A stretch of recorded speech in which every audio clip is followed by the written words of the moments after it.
भी हमारी बातचीत होगी।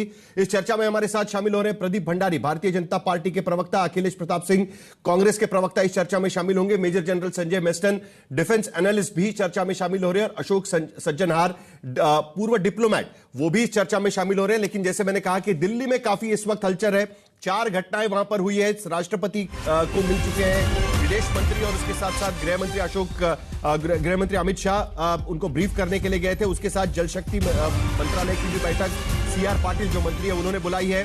पूर्व फॉरेन डिप्लोमेट्स को, अलग अलग देशों के राजनयिकों को विदेश मंत्रालय में बुलाया गया है ब्रीफिंग करने के लिए। और उसके साथ साथ 6 बजे ऑल पार्टी मीटिंग भी होने जा रही है। हमारे 2 संवाददाता इन सारे मुद्दों पर जानकारी देने के लिए हमारे साथ जुड़ चुके हैं। अशोक सिंघल और हिमांशु मिश्रा दिल्ली से इस वक्त हमारे साथ जुड़ रहे हैं। अशोक सिंघल, सीधे 2 बड़ी खबरें इस वक्त। एक तो यह कि जो एस जयशंकर और अमित शाह राष्ट्रपति को मिलने गए थे, ब्रीफ करने के लिए गए थे, क्या जानकारी आपके पास है? और उसके साथ साथ जो सारे विदेश अलग अलग देशों के राजनयिक हैं, डिप्लोमेट्स हैं, उन्हें विदेश मंत्रालय में बुलाकर उनको भी ब्रीफ किया जा रहा है इस हमले को लेकर।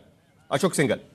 बिल्कुल, कल के बाद से जो घटनाक्रम हुआ है पहलगांव अटैक के बाद और कल सीसीएस हुई, उसके बाद जो कदम उठाए गए, डिप्लोमेटिक स्टेप उठाए गए, स्ट्राइक की गई पाकिस्तान के खिलाफ, उसके बाद से अब इतना ही नहीं, आज प्रधानमंत्री ने बिहार की धरती से कड़ा संदेश दे दिया है कि आकाओं को भी छोड़ेंगे नहीं, आतंकियों के साथ साथ उनके आकाओं को भी सबक सिखाएंगे और जो सोच नहीं सकते उससे ज्यादा कहीं हम उनको बख्शेंगे नहीं।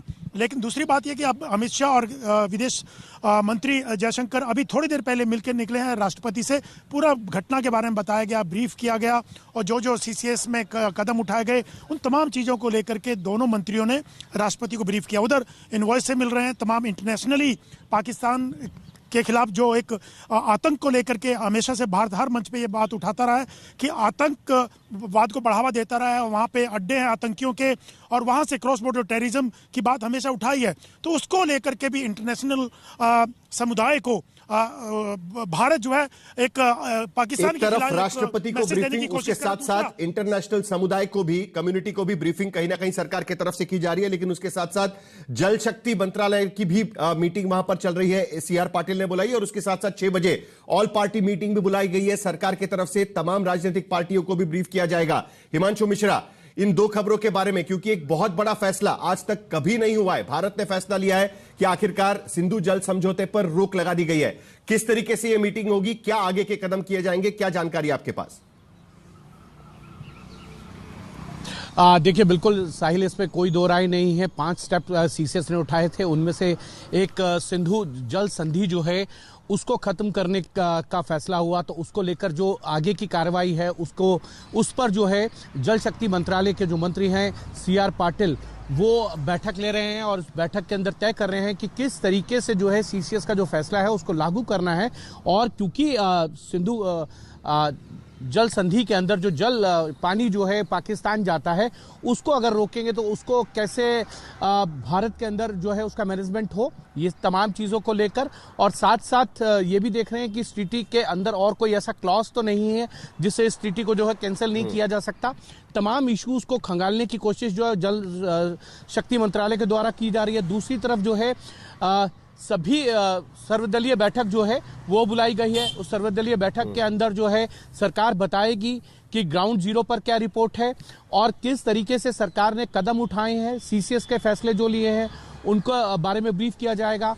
गृह मंत्री तो जो फैसले सीसीएस पे लिए गए, बाकी राजनीतिक पार्टियों को भी राजनाथ सिंह की तरफ से उसका ब्रीफ किया जाएगा। लेकिन कश्मीर चलते हैं, अरविंद ओझा हमारे साथ जुड़े हुए हैं। कश्मीर की सूरत ही बदल गई है। अरविंद, क्या स्थिति आपको नजर आ रही है 2 दिन के बाद? और उसके साथ साथ जो काउंटर टेररिस्ट ऑपरेशन वहां पर चल रहा है, कोम्बिंग ऑपरेशन वहां पर चल रहा है, उसके बारे में भी जानकारी दीजिए।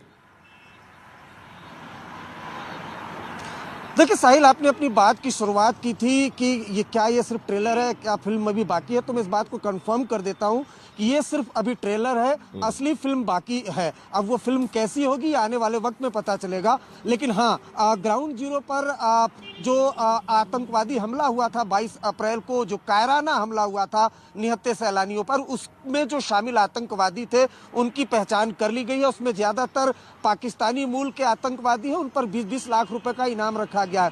उनको उनके अंजाम तक पहुंचाने के लिए अलग अलग जगहों पर सर्च ऑपरेशन चलाया जा रहा है। आज सुबह उधम सिंह नगर में भी एक इनकाउंटर हुआ। हालांकि वो आतंकवादी इस 22 अप्रैल की घटना में शामिल नहीं थे, लेकिन वो टेररिस्ट थे।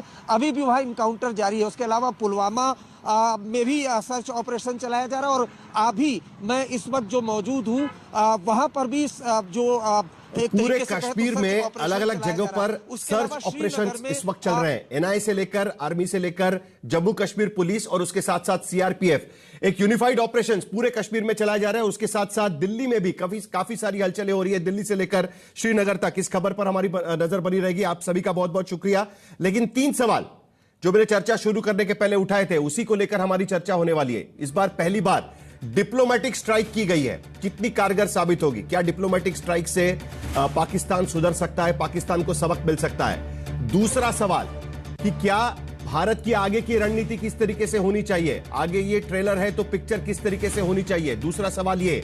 और तीसरा सवाल इंटेलिजेंस को लेकर और नागरिकों की सुरक्षा को लेकर और सुधार की गुंजाइश है और किस तरीके से वो सुधार हो सकते हैं? प्रदीप भंडारी, इन तीनों को लेकर सबसे पहले आपकी प्रतिक्रिया, उसके बाद कांग्रेस के प्रवक्ता के पास भी चलेंगे। प्रदीप भंडारी। साहिल जी, भारत के मन में जो है वो आदरणीय प्रधानमंत्री नरेंद्र मोदी जी ने बिहार की धरती से स्पष्ट कर दिया है।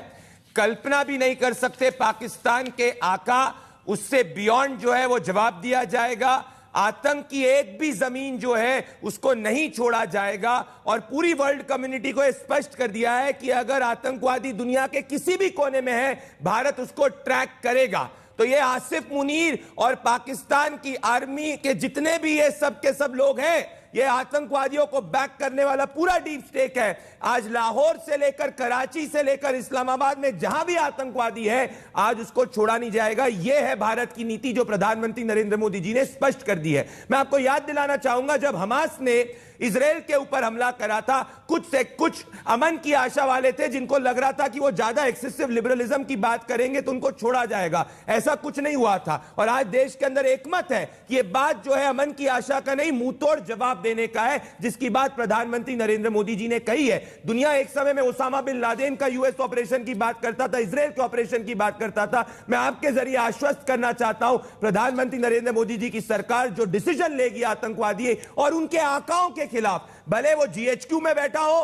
रावलपिंडी में या लाहौर में बैठा हो, दुनिया इसको देखेगी और दुनिया इसको याद रखेगी। इसीलिए प्रधानमंत्री नरेंद्र मोदी जी ने वर्ल्ड कम्युनिटी को इसके बारे में क्लियरली इंडिकेट किया है। जो हमको सीखना है, जो हमको इंटेलिजेंस के बारे में सीखना है, वो हम इंटरनल डिस्कशंस में सीखेंगे। ऑल पार्टी मीटिंग बुलाई गई है जिसमें हर पॉलिटिकल पार्टी अपनी राय व्यक्त कर सकती है, अपनी कंसर्न व्यक्त कर सकती है। पर पब्लिक प्लेटफॉर्म पे आज मेरे हिसाब से यह समय है कि देश एकजुट है। और साहिल जी, ये ट्रेलर भी नहीं है, मैं कहूंगा ये टीजर है। 80% पाकिस्तान जो का पूरा पानी इंडस पे डिपेंडेंट